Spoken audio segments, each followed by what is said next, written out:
What if the end of your hardship does not announce itself with wealth, sudden answers, or the disappearance of your struggle? What if the first indication arrives silently within your soul, long before your external reality shifts? Countless believers overlook this sacred moment entirely, and by the time they recognize it, the trial has already completed its work upon their character. So what is that one undeniable sign that emerges first when Allah begins to conclude your test? Every soul that proclaims faith will inevitably face examination. This is divine truth, not speculation. Allah declares in Surah Al-Ankabut, "Do the people think that they will be left to say, 'We believe,' and they will not be tried? But we have certainly tried those before them, and Allah will surely make evident those who are truthful, and He will surely make evident the liars." Chapter 29, verses 2-3. Hardship does not indicate Allah's displeasure, nor does ease confirm His approval. Tests are woven into the very fabric of belief itself. They separate sincerity from pretense, strength from fragility, and true submission and reliance from mere claims of faith. But here lies a profound question that most believers never contemplate deeply. How does a test actually reach its conclusion? The majority assume the ending must be tangible and external. A problem vanishes, a door swings open, pain ceases, money arrives, health returns. Yet the Quran consistently redirects our attention inward, toward the landscape of the heart. Allah reminds us in Surah Kaf, "And we have already created man and know what his soul whispers to him, and we are closer to him than his jugular vein." Chapter 50, verses 16. This nearness is not poetic symbolism, it is functional reality. Allah transforms the heart before He transforms circumstances. He prepares the vessel before He pours the blessing. The first sign, clarity in the midst of chaos. One of the earliest signs that your test is approaching its end is not relief itself, it is clarity. Have you experienced those moments when your problem still exists in full force, yet somehow it no longer dominates your thoughts the way it once did? The anxiety weakens its grip. The panic subsides to a whisper. Your heart no longer pounds violently at every reminder of your struggle. This shift is not random chance or psychological adjustment. This is divine transformation at work. The messenger of Allah, peace and blessings be upon him, taught us something profound about the believer's state. He said, "How wonderful is the affair of the believer, for his affairs are all good. If something good happens to him, he is grateful, and that is good for him. If something bad happens to him, he is patient, and that is good for him." This hadith reveals a critical truth. Patience itself is a gift from Allah. And Allah does not bestow gifts without purpose and wisdom. Why would Allah grant you patience before He grants you relief? Because patience prepares your heart to properly receive what comes next. Without this preparation, the very relief you desperately seek could become harmful rather than helpful. A heart unprepared for answered prayers can misuse blessings or fail to recognize their source. Allah promises in Surah Al-Baqarah, Allah does not burden a soul beyond that it can bear. Chapter 2, verses 286. This verse offers more than comfort. It offers revelation about your current state. If you are still standing upright, still turning to Allah in prayer, still holding on to faith despite everything, then understand this clearly. The test was never designed to destroy you. It exists to strengthen something within you that comfort and ease could never develop. The gift of internal stillness. Before external relief manifests, Allah often removes the storm of restlessness from the heart. Your circumstances may remain uncertain, your problems may persist unchanged. Yet that uncertainty no longer paralyzes you into inaction. Decisions that once filled you with terror now feel manageable, even if still difficult.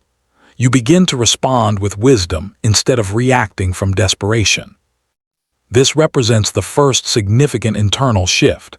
and it is profoundly important. Ask yourself with complete honesty, do I still carry the same crushing desperation I felt when this trial first began? If your answer is no, if some weight has lifted from your chest even though your problem remains, then something monumentally important has already changed within you. This change is the seed of your deliverance. The Quran teaches us in Surah Ash-Shar, "For indeed with hardship will be ease, indeed with hardship will be ease." Chapter 94 verses 5 to 6. Notice the precise wording that Allah chose. He does not say after hardship comes ease. He says with hardship comes ease, using the preposition that indicates accompaniment. This linguistic choice reveals divine wisdom. Ease begins its journey toward you while the test is still present in your life. The earliest manifestation of that approaching ease is internal calm, the quieting of your soul's turmoil. Many believers make the mistake of waiting for their problem to completely disappear before they allow themselves to feel peace. But Allah's pattern is different. He often grants peace so that the problem can conclude properly and wisely. A calm heart perceives options clearly. A desperate, panicked heart sees nothing but shadows and dead ends. The Prophet Muhammad, peace and blessings be upon him, endured loss, rejection, poverty, and persecution at levels few human beings could imagine surviving. He lost his beloved wife Khadijah and his protective uncle Abu Talib in the same devastating year.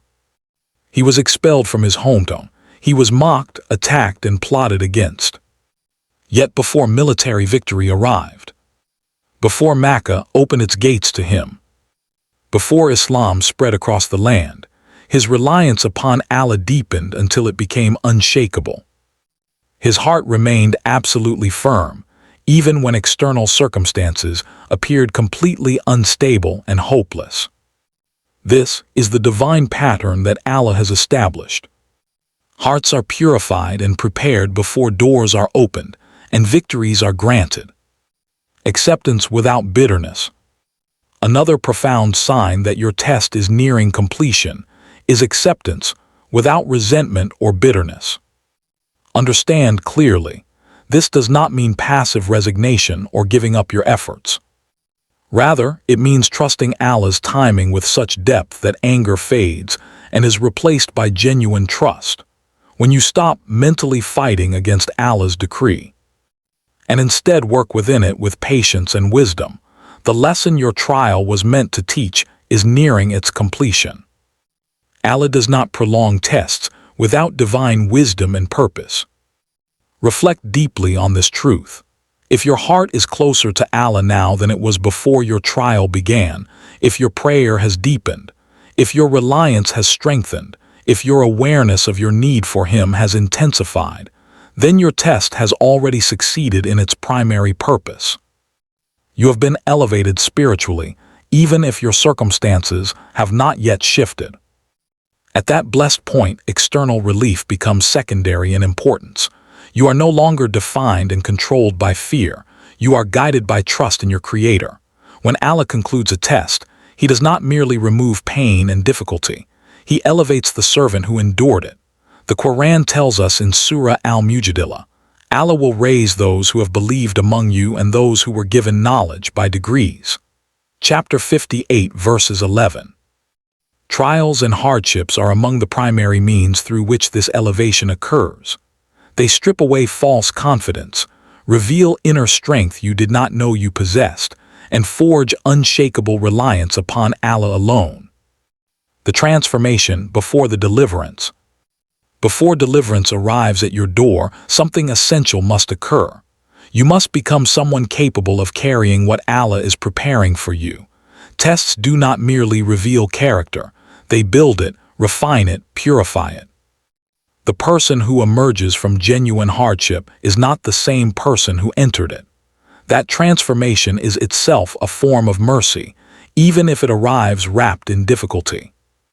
Allah states in Surah Al-Baqarah, "And we will surely test you with something of fear and hunger and a loss of wealth and lives and fruits, but give good tidings to the patient who, when disaster strikes them, say, 'Indeed we belong to Allah, and indeed to him we will return. Those are the ones upon whom are blessings from their Lord and mercy, and it is those who are the rightly guided. 2. 155-157. Notice what Allah promises to those who respond to hardship with patience and recognition of their return to Him. Blessings, mercy, and guidance. These gifts often begin arriving before the external test concludes, manifesting as inner peace, spiritual clarity, and strength of faith. Pause now and examine your current state with honest introspection. If your patience has grown deeper than before, if your reliance upon Allah has strengthened beyond what it once was, if your heart feels steadier and more anchored despite continuing difficulty, then understand this clearly. The first sign of your test's conclusion has already appeared within you. Many believers completely overlook this sacred internal shift because they remain fixated on external changes. But the internal transformation is both real and profoundly significant. If you are grateful for your conditions, even your test, comment Ameen to these prayers. Pray for those in current trials as well. Sometimes, just a good comment can comfort another soul. May Allah grant us patience that draws us ever closer to His mercy. May He strengthen our hearts during every trial and grant us clarity before relief arrives. May He never leave us dependent upon ourselves, even for a single moment.